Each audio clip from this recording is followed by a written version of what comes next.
BBBI Hebat. BBBI Maju.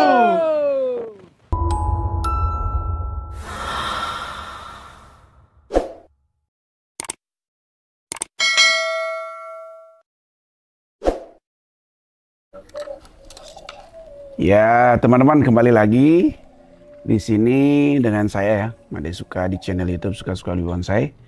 Jadi hari ini tetap proses waru. Nah, jadi di sini bagaimana kita memantau proses waru yang ada di depan saya. Nah, yang mana video-video berikut sebelumnya sudah ada prosesnya, dan sampai saat ini proses waru ini sudah tahap mulai anak cabang ya. Anak cabang, mulai anak cabang nih. Nah, teman-teman bisa perhatikan. Nah, apa-apa saja yang kita kerjakan, apa-apa saja yang kita lakukan dalam proses, terutama program untuk desain bonsai waru. Nah, salah satu desain yang kita buat tuh ini bisa menjadi twin, ya, atau bisa menjadi informal. Nah, tergantung lihat proses seperti apa ke depannya, tergantung kesehatan pohon ya. Dan titik tumbuh yang paling penting ya. Titik tumbuh itu sangat menentukan sekali arah kemana pohon itu ke depannya. Karena kita berharap memang seperti biasa, harapnya di mana yang kita inginkan, namun tidak ada titik tumbuh. Namun seperti yang sebelum-sebelum saya sampaikan, itu ada solusinya. Bisa melakukan tempel susu atau stek, silakan, mah agak susah. Tapi bisa kok. Nah, ini teman-teman perhatikan kondisinya. Waru yang pernah kita proses, ini pun kita proses di pot aja. Tujuannya apa? Untuk membuat karakter tua ya, biar muncul karakter tuanya. Karena matang proses di pot dengan di ground itu beda, teman-teman. Jadi kalau di ground tuh dia lebih mudah. Namun ada proses yang harus dilakukan di ground. Contohnya masih membuat akar dasar ya. Kedua, untuk membesarkan batang itu perlu di ground. Tapi setelah didapat beberapa cabang yang besar dan akar udah maksimal, dirasa cukup untuk program di pot, ya teman-teman bisa akan lakukan di pot. Ya seperti ini contohnya. Dulu awalnya kita ground ya di Pak Nyoman, Tebo Bonsai. Nah, sekarang kita prosesnya di pot. Karena cabang-cabang ini kita udah dapat kemarin. Dan akar terutama. Ini luar biasa prosesnya. Nah, terus sekarang kita mau cek dulu terutama di perakaran. Seperti apa akarnya? Ada yang perlu dipotong apa enggak? Lebih dekat ya. Jadi teman-teman yang punya pohon-pohon seperti ini bisa ikut proses seperti apa. Nah, mungkin ada beberapa kendala atau kejanggalan dalam proses ini. Contoh mungkin di akar. Kita dapatkan tidak dapat maksimal. Apa yang harus kita lakukan? Nah, ini kita korek-korek dulu ya. Di akar kita cek. Nah, ada yang melebung tinggi nih. Kita cek akarnya. Nah, ini akarnya lumayan bagus nih. Nah, ini juga ada yang hilang di sini. Numpuk ya. Nah, ini double lagi di sini, ada yang perlu kita kurangi. Ini ada akar yang ke bawah nih. Nah, banyak sekali akar ke bawah. Ini kita hilangkan yang ke bawah itu. Kenapa? Kita mencari yang di sini yang besar, bukan yang di sini. Termasuk juga ini. Ini double ini juga. Nah, ini. Jadi kita mau proses. Nah, teman-teman kalau akar warunya atau akar pohon yang lain seperti ini contohnya. Nah, di bawahnya ada tumbuh banyak nih, teman-teman. Nah, ini sebenarnya akarnya kita nggak butuhkan. Kenapa? Karena kita nyari akar itu biar di atas. Jadi terkesan pohon itu tua. Ya. Nah, dari sinilah ke bawah. Kalau ini kan tahapan pertama nih. 1, 2. Nah, sama juga 1, 2 kalau bisa. Semuanya kalau bisa begitu. Jadi kelihatan pohon itu jadi kekar. Kokoh mencengkram. Nah, bagaimana mensiasati? Nah, kita praktekkan hari ini. Ini teman-teman perhatikan. Ya, jadi kita ini harus potong, hilangkan. Kalau tidak bisa pakai catok, ya atau kerukut yang lain, kita bisa menggunakan pahat, dipotong aja ini. Nah, termasuk yang di sini nih. Ya, teman-teman perhatikan. Nah, termasuk yang hilang seperti ini, teman-teman bisa arahkan. Contoh seperti ini, kita lakukan. Kalau waru, potong saja, enggak apa. Nah, kita tarik ke sana. Bisa. Yuk. Saya tarik. Contoh seperti ini, teman-teman. Gak berat ya, karena pohonnya udah besar ya.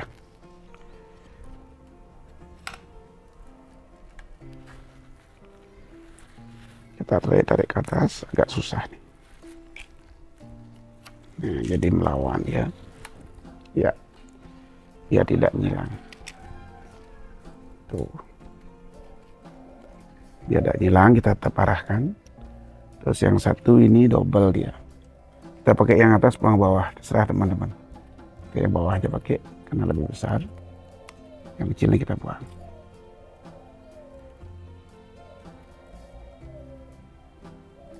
Ya.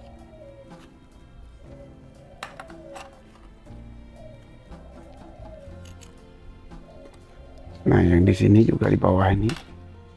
Nah, kita pakai pahat bisa. Kalau ini potong dulu. Buang.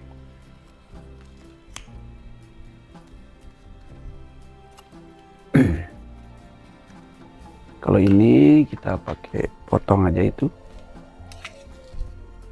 Kita pakai yang di bawah. Ini. Ya.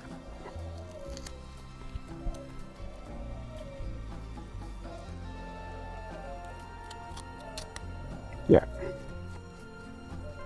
Kita pedarahkan. Nah, ini yang di bawah, ini yang dilema. Teman-teman harus potong nih bawah, karena kalau dibiarin besar nanti malah akar yang di bawah yang besar, bukan yang di atas ini. Sedang kita berharap yang di atas yang besar. Nah, jadi untuk menghilangkan ini kita menggunakan pahat bisa ya, atau yang lain silakan. Kalau saya menggunakan pahat aja. Jadi di sini kita hilangkan. Nah, kalau kita biarkan, ini pohon tidak jadi tumbuh bagus akar. Ya.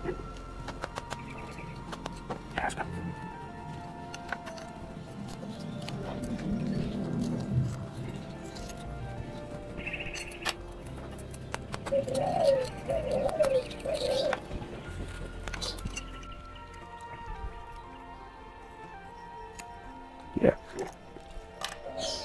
Ya, jadi kita membiarkan dua saja, ini sama ini. Nah, ini dia terlalu ke samping, kita cabut, kita arahkan lagi supaya lebih dekat. Nanti kita juga potong pendek di sini, pecah lagi. Oke. Yang di bawah-bawah kalau bisa diangkat biar akarnya bagus. Dialasi dengan pasir.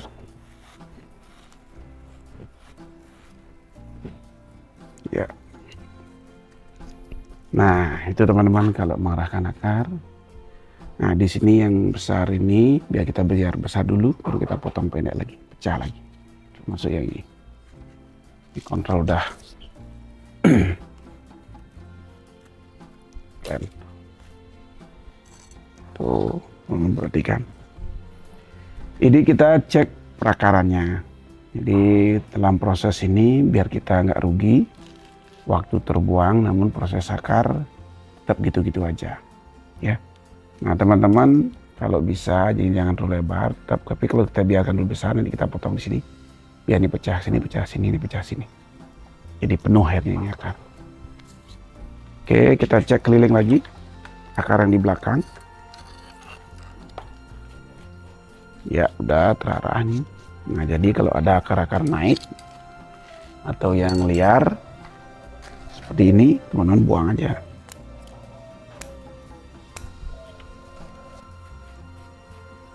Nah, ini ngilang ini. Kemana ini, Pak?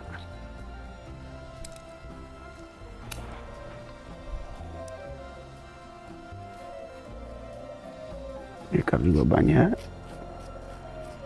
Kita cek dulu mana yang kita pakai.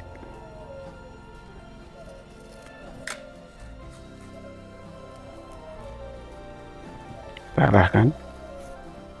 Nah, kita lurus.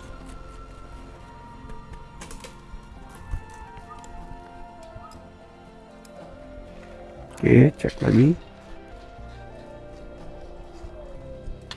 Ya, nah jadi akar udah siap semua, teman-teman. Jadi udah bagus sambil proses, kita arahkan terus proses warunya. Ini akar ya. Kenapa kita harus arahkan akar terus? Sama seperti mengarahkan ranting. Jadi kalau ranting itu tetap kita arahkan untuk desain untuk bentuk bonsai. Karena apa? Dalam proses ini biar waktu sia-sia ya. Nih, kita tanam lagi. Udah maksimal, kita tanam lagi. Kalau memang ada pupuk, bisa isi pupuk. Nah, jadi tanam lagi prosesnya. Nih, waru luar biasa. Selanjutnya kita proses pada bagian atasnya. Nah, ini kita berbagi teman-teman. Nah, teman-teman, biasanya kita tuh dalam proses tuh ada aja kendala, terutama juga semua lini ya. Semua arah, terutama di percabangan. Kadang-kadang kita tidak mendapatkan cabang sesuai dengan harapan. Nah, ini kendala kita. Contoh seperti ini. Pada awalnya pohon ini tumbuhnya, terutama ini cabang, nah ada tumbuh di sini, ada tumbuh di sini. Sedangkan kita mencari yang datar rapi. Bagaimana prosesnya? Nah, ini teman-teman bisa perhatikan. Jadi di sini kita potong dulu kemarin awalnya, akhirnya kita dapat tunas di bawah. Dapat tunas di bawah ini lurus dia ke depan, terlalu lurus ke depan. Kita mestinya harus bentuk lentur ya, kesannya biar lentur. Nah, jadi lurus dulu. Kalau tumbuh tunas, jadi motong pun jaraknya jangan langsung pendek. Risikonya waru, beringin, kalau terlalu pendek kita melakukan pemotongan, biasanya dia mati atau susah tumbuh titik tunas. Jadi kita kasih longgar, kasih jarak mungkin sekitar 10 atau 12 cm ya. Potong, harap titik tumbuhnya ada di sini. Nah, jadi titik tumbuh ada, baru kita arahkan. Nah, jadi kita bentuk pakai kawat biar lentur seperti ini. Nah, jadi enak dipandang daripada ini kan. Nah, terus ke sini biasa diisi mata tunas yang terdekat. Biarkan los. Jadi lama-lama di sini juga penuh. Awalnya jaraknya kan jauh-jauh terkesan kosong. Lama-lama di sini akan penuh. Nah, contoh seperti ini. Nah, kalau ada tunas liar yang ini kita buang aja dulu. Nah, oke. Nah, usahakan teman-teman dalam melakukan sebuah penekukan tunas itu ke dalam. Kalau yang di sini ke dalam, tekuknya ke dalam, bukan keluar. Ke dalam, nanti yang di sini baru di luar. Ya, yang induknya ke dalam. Terserah nyamannya untuk teman-teman ya dalam proses program, silahkan. Nah, sama juga yang di sini. Kita terus arahkan seperti ini. Nah, ini belum saya harus besar dulu nih, baru dilos nih. Dilos dulu nih biar besar. Kita dapat hasil maksimal. Oke. Nah, yang perlu dipotong, paling ini kita potong buang. Tunas-tunas liar ini. Nah, ini ada juga sudah. Kita berapa kali potong. Nah, ada titik tunas di sini nih. Tumbuh apa kita pakai dan tidak. Kita lihat perkembangan, tapi kayaknya tidak kita pakai. Harapan kita sebenarnya tumbuh tunasnya di sini. Kalau dapat. Ternyata malah di sini. Apa solusi kita nanti? Nah, kita lihat perkembangan karena ini harap kita masih ada tunas yang akan tumbuh. Kalau tidak, setting seperti apa, nanti proses ke depannya kita ikuti aja. Nah, ini masih ada harapan. Terus pada depan udah lagi, ini biar dulu. Tarik di sini. Nah, ini bisa dibuang juga nih.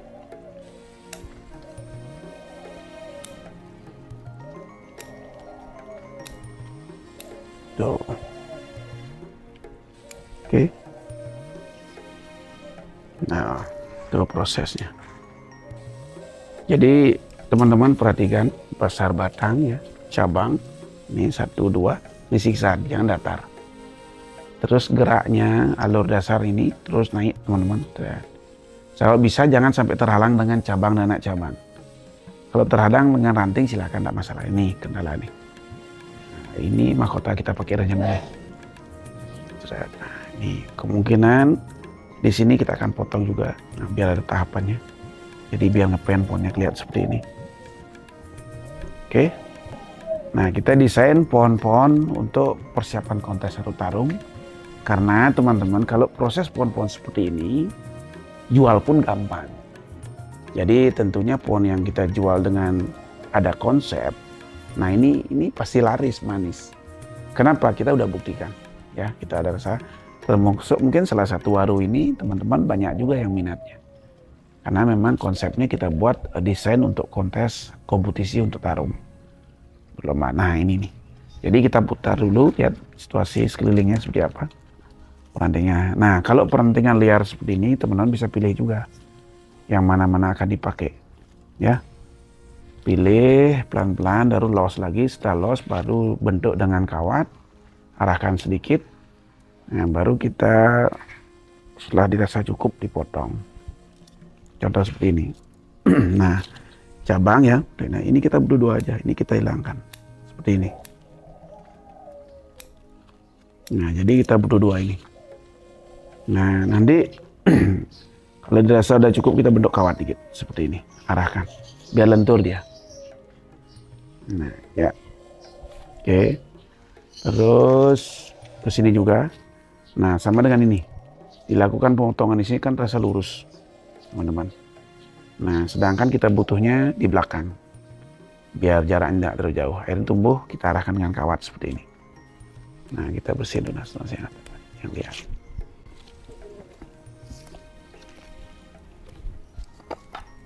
Tetap. Nah, itu lihat teman-teman. Oke, sama juga di sini. Nah, di sini juga ada. Kita potong. Kan kita cari dua aja.